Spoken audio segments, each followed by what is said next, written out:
얼마 전에 우리 조국의 한 세계적인 기업과 미국의 모 기업이 서로 상대 회사가 자사 제품의 기술을 카피했다 하면서 커다란 이 소송이 이렇게 전개되었습니다. 지금은 진정 국면을 좀 맞이하였지만 이 당시만 해도 참 대단을 했습니다. 그래서 많은 사람들의 그 관심이 주목되기도 했었습니다.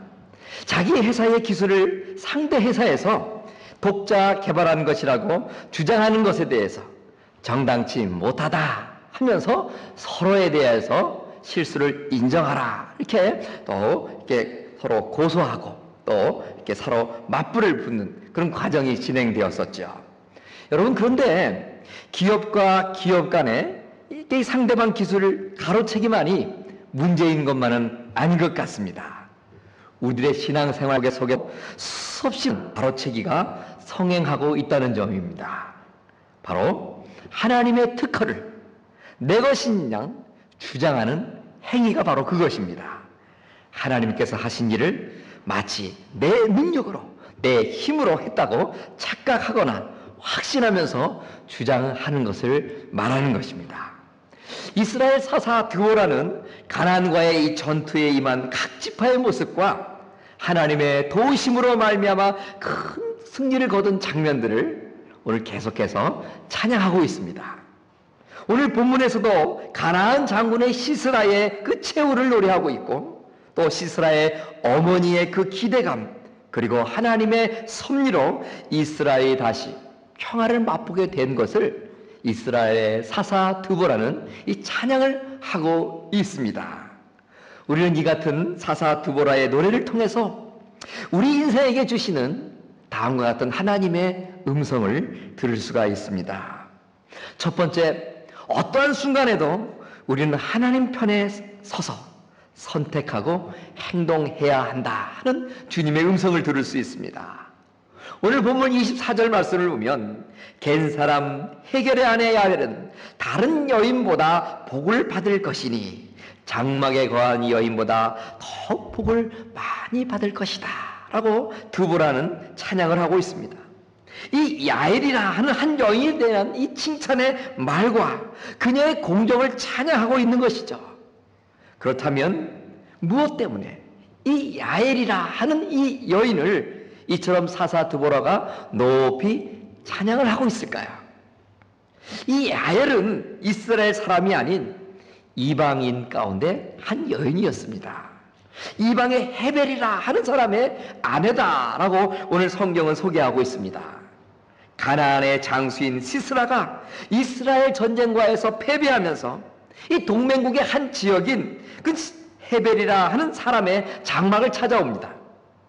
헤겔의 집에 피해온 가나안 장군 시스라는 갈증을 면해보려고 그 헤겔의 아내인 야엘에게 물을 좀 달라 요청을 하죠. 그러자 야엘은 그 시스라 장군의 요청에 물 대신 오히려 더 귀한 우유를 그 장군에게 대접을 합니다.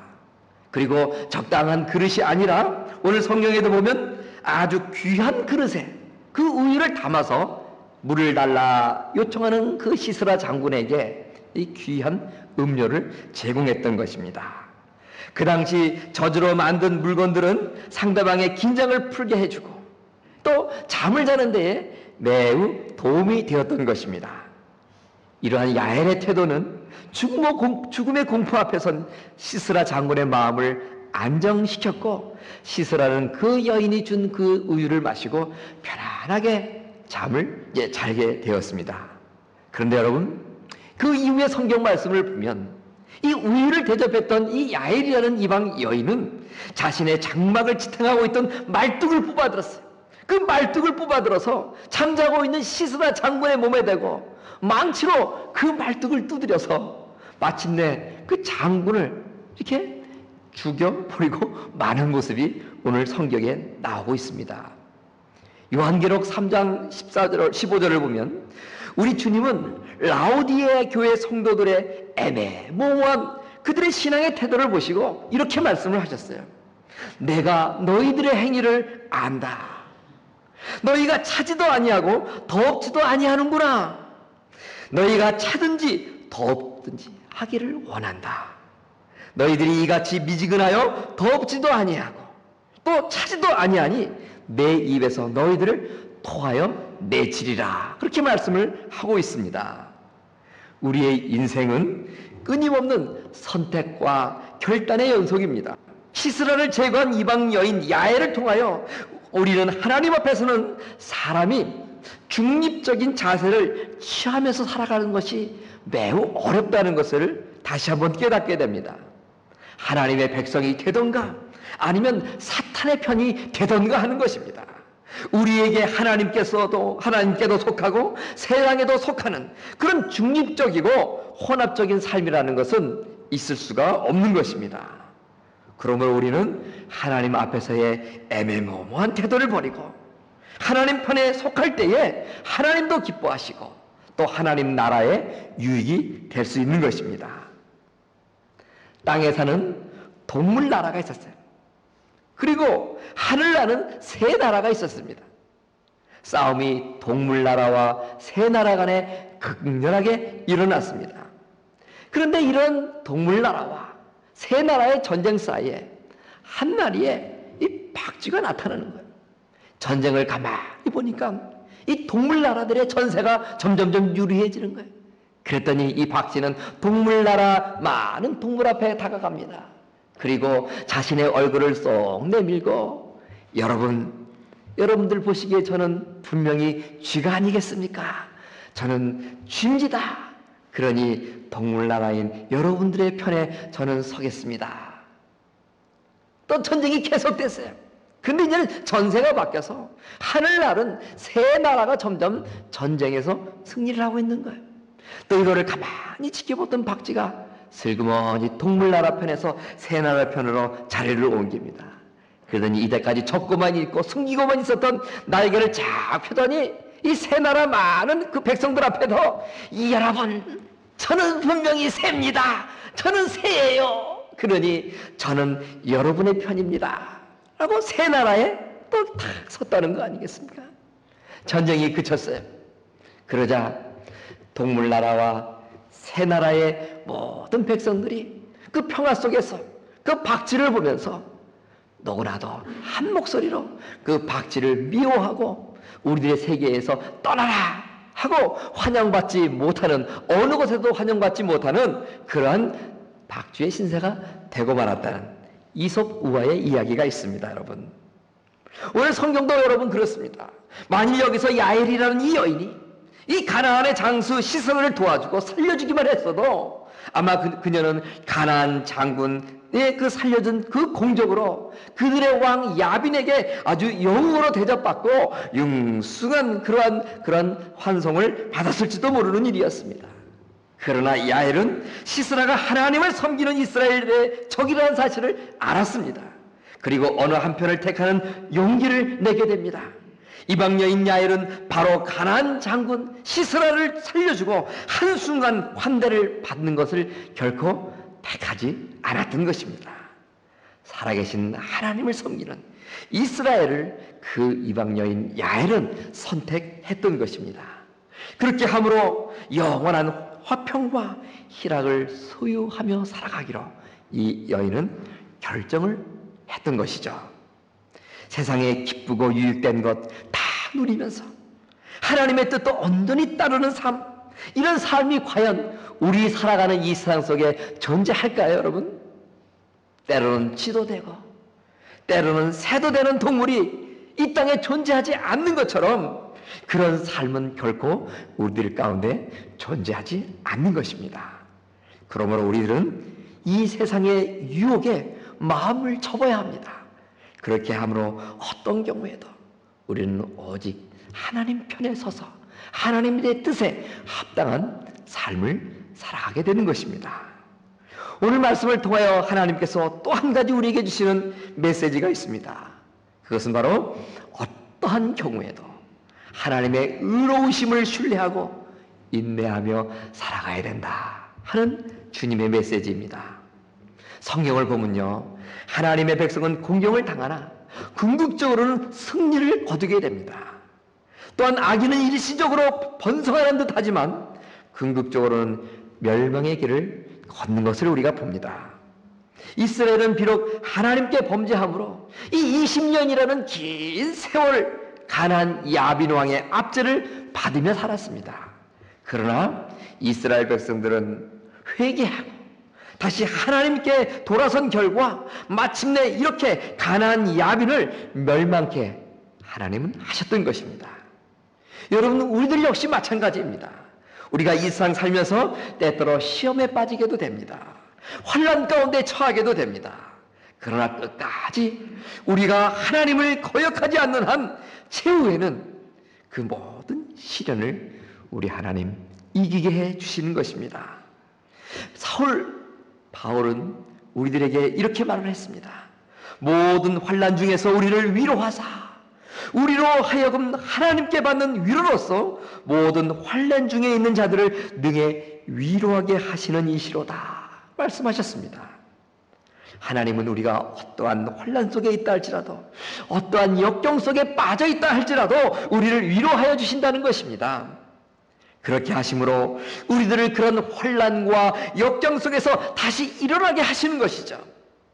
그런 후에 주님께서는 그 고통에서 승리한 우리들을 사용하셔서 또다시 고통과 역경 속에서 괴로운 인생들을 살아가는 자들을 향하여 위로할 수 있는 하나님의 위로의 도구로 우리들을 사용하신다 말씀하셨습니다. 우리는 사사기를 통해서 계속되는 이스라엘 백성들의 불순종을 봅니다. 그런데 이러한 불순종뿐만이 아니라 이들의 통해의 자복과 회개 그리고 하나님을 다시 신뢰하는 모습도 보게 되는 것입니다. 우리들은 이스라엘 백성들처럼 잘못하고 실수했을 때 우리도 그 이스라엘 백성들을 본받아서 하나님 앞에 회개해야 됩니다. 통에 자복해야 됩니다. 하나님의 도우심을 구할 수 있어야 됩니다. 그리고 하나님을 신뢰해야 되는 것이죠. 또다시 하나님 말씀을 붙잡고 순종하며 복종하며 우리의 인생 살아가야 되는 것, 오늘 이스라엘 백성들의 모습을 통하여서 사사기의 말씀을 통하여서 우리는 다시 깨달을 수 있게 되는 것입니다. 2012년 한 해가 다 지나갔습니다. 이제 세상에 어디 나만큼 의롭고 나만큼 바르게 정직하게 살아온 사람이 또 있을까, 이런 생각할 수도 있습니다. 교회에 나와서 나름대로 봉사도 했습니다. 물질도 드렸습니다. 형제 자매들에게도 사랑을 전하며 살아왔습니다. 남에게 어디 신세진 것도 없습니다. 그리고 패도 끼치지 않고 살아왔으니 내 인생 2012년 한 해 돌이켜보니 그래도 잘 산 것 아닌가, 그래도 나 생각해보면 그래도 잘난 존재 아닌가, 이 생각할 수가 있는 것입니다. 이 정도면 괜찮은 삶을 살았지 하고 스스로 자족할 수도 있는 것입니다. 그렇지만 이러한 헌신과 봉사 그리고 충성, 바른 삶의 판단은 어디까지나 내 자신의 생각이 될 수가 없는 것입니다. 하나님의 판단이 기준이 되어야 되는 것입니다.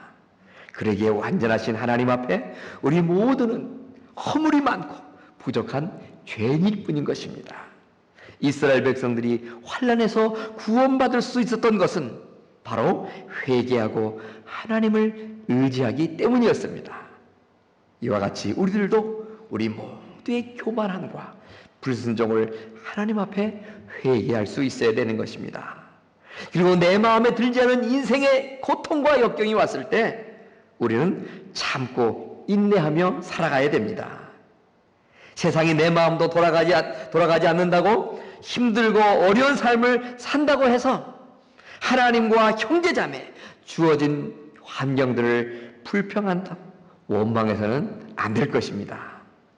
우리는 신앙생활을 하면서 오래 참아라, 인내해야 된다, 이런 말 참 많이 하기도 하고 또 들어오기도 합니다. 그런데 성경 말씀 속에서 참으라, 인내한다, 이 말은 단지 우리 인간적으로 성품 속에서 이 인내력이 좋다, 참을성이 강하다 하는 그런 뜻과는 조금 차원이 다른 인내인 것입니다. 하나님께서 말씀하신 인내, 오래 참음이라는 것은 바로 철저히 하나님께서 이 세상의 모든 것을 판단해 주시고 다 해결해 주실 것이라는 그런 믿음의 결과로서 오는 것이 바로 인내인 것입니다. 어떤 사람이 그 동생과 함께 이 캐나다 국경에 있는 나이아가라 폭포를 가렸어요. 이 폭포의 장화물을 보면서 그 폭포의 그 상류 쪽을 가로지르는 그 배를 이게 왔다 갔다 하는 그런 투어 프로그램이 있는데 그 배를 형제가 어느 날 타게 됩니다. 열심히 사공이 배를 넣어줘서 건너편 쪽으로 넣어줘 갑니다. 그런데 이 배를 타고 있는 형제 가운데 동생은 자꾸 마음속에 의심과 걱정과 근심, 불안감이 넘치는 거예요. 그래서 동생의 그런 불안한 모습을 감지한 형은 그 상공에게 몇 가지 질문을 드렸어요. 지금까지 당신은 얼마나 이곳을 자주 횡단을 했습니까? 질문을 하는 거예요. 그랬더니 이 사공이 이렇게 말을 합니다. 지금까지 12년 동안 줄곧 이렇게 노를 졌습니다. 그럼 한 번이라도 사고 난 적은 없으시나요? 선생님, 그런 사고는 한 번도 12년 동안 없었습니다. 그렇다면 배가 뒤집혔거나 인명의 피해가 전혀 없었단 말입니까? 다시 한번 형이 물었어요. 그러자 사공은 선생님, 그런 일도 한 번도 없었습니다 라고 말을 했습니다. 그러자 그 사람은 무서워하고 있는 동생을 보고 말하기를, 저 사공의 말을 들었지? 네가 저 사공보다 너를 더 잘 저을 수 없다면 나처럼 형처럼 조용히 앉아서 저 사공을 믿고 이 강을 건너가길 바란다 하고 동생을 향하여 형은 말했다는 것입니다. 때로는 견디기가 어렵습니다. 납득하기 힘든 일이 우리 인생 가운데 끊임없이 일어납니다.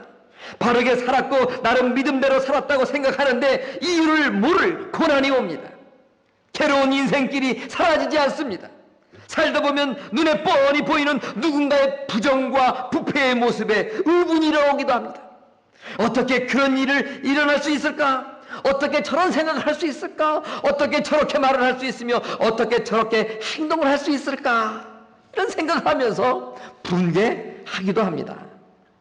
이럴 때 우리는 잘못 우리 자신의 알량한 판단으로 판단하고 정죄하고 무엇인가 행동을 취함으로 시정을 하려고 합니다.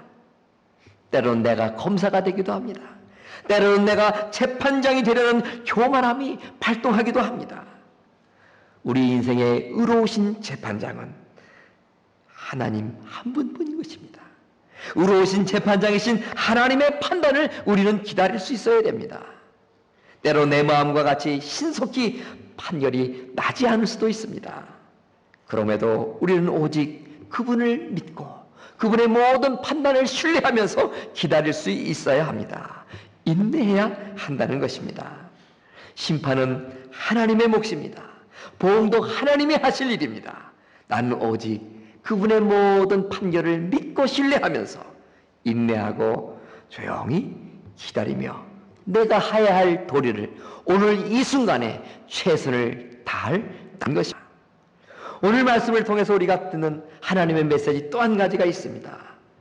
그것은 바로 우리의 인생 가운데에 이루어나는 모든 것들은 하나님의 섭리 가운데 이루어진다라는 메시지인 것입니다. 때로 꼬인 인생, 내가 풀려고 하면 더 얽힐 때가 있습니다. 본문의 이스라엘 백성들처럼 그저 회개하고 하나님을 신뢰하면 되는 것입니다. 그러면 고통과 역경의 이스라엘을 가나안의 압제에서 구원하여 주시듯이 하나님께서는 나를 회복시켜 주시는 것입니다. 여러분, 내가 하려고 해도 하지 못할 때 하나님께 맡기면 하나님이 이루어 주신다는 거예요. 이것이 바로 말씀 속에 기록된 하나님의 은혜입니다. 내가 하려 할 때는 하나님은 저 멀리서 우리를 향하여 바라만 보십니다. 그러나 내가 하나님을 신뢰하고 주를 의지할 때는 하나님께서 내 인생 가운데 개입하여 주십니다. 꼬인 인생의 매듭도 풀어주십니다. 내가 하는 것이 아닌 하나님께서 해주시는 것, 이것이 바로 은혜인 것입니다. 이스라엘 백성들이 가나안 야빈의 손에서 벗어날 수 있었던 이유, 그 이유 또한 어디에 있었습니까? 그 결정적인 원인은 이스라엘 백성들, 그들의 능력에 있지 않았던 것입니다. 전적으로 야엘이라는 이방 여인을 들어서 큰 역사를 이루신 하나님의 능력과 은혜로 가능한 일이었습니다. 하나님께서는 용서도 아닌 한낱 이방의 연약한 여인의 손을 빌어서 그 놀라운 이스라엘 백성들에게 구원의 회복을 가져다 주신 것입니다. 고린도전서 1장 28절 29절에 보면 하나님께서 세상의 천한 것들과 멸시받는 것들과 없는 것들을 택하사 있는 것들을 폐하려 하신다 말씀하셨습니다. 그 이유는 아무 육체라도 하나님 앞에서 자랑하지 못하게 하려 하심이라 말씀하였습니다. 이스라엘의 구원의 능력이 그들의 능력이 있는 것이 아니라 오직 하나님의 도우심에 있음을 일깨워 주시기 위함이었습니다. 자신들은 그저 무력한 존재임을 깨닫게 하여 하나님 앞에서 겸손하여 교만치 못하게 하기 위한 하나님의 뜻이 그 가운데 있는 것입니다. 너희가 그 은혜를 인하여 믿음으로 말미암아 구원을 얻었나니 이것이 너희에게서 난 것이 아니요 하나님의 선물이라. 행위에서 난 것이 아니니 이는 누구든지 자랑치 못하게 함이니라. 우리들의 구원도 마찬가지인 건데 우리의 공로로 된 것이 아닙니다. 나의 능력으로 획득한 것 또한 아니라는 것입니다. 오직 하나님께서 하신 것입니다. 단지 우리들의 믿음 하나 보시고 하나님의 은혜로 값없이 주어진 것, 그것이 바로 오늘 우리들이 갖고 있는 그 놀라운 구원의 은혜인 것입니다. 하나님께서 하신 것이죠. 그러므로 우리 모두는 하나님 앞에서 교만하거나 자긍하지 말아야 될 것입니다. 우리와 같이 미천한 사람들을 택하여 하나님 아버지의 자녀를 삼아주신 그 은혜에 오직 감사하며 항상 겸손하게 살아가야 되는 것입니다. 한 해가 이제 다 지났습니다. 여러분 한 해 동안 어떻게 살아오셨습니까? 여러분 한 해 동안 어떤 일들을 이루며 살아오셨습니다. 그것이 무엇입니까? 그 모든 일들을 우리들이 했다고 생각하고 있지는 않습니까? 우리 자신이 한 것이 결코 아닌 것입니다. 오직 하나님, 주님께서 행하셨습니다. 2012년 한 해 동안에도 우리들을 사용하여 하나님 나라의 영광을 이루신 하나님, 그분을 우리는 찬양해야 될 것입니다.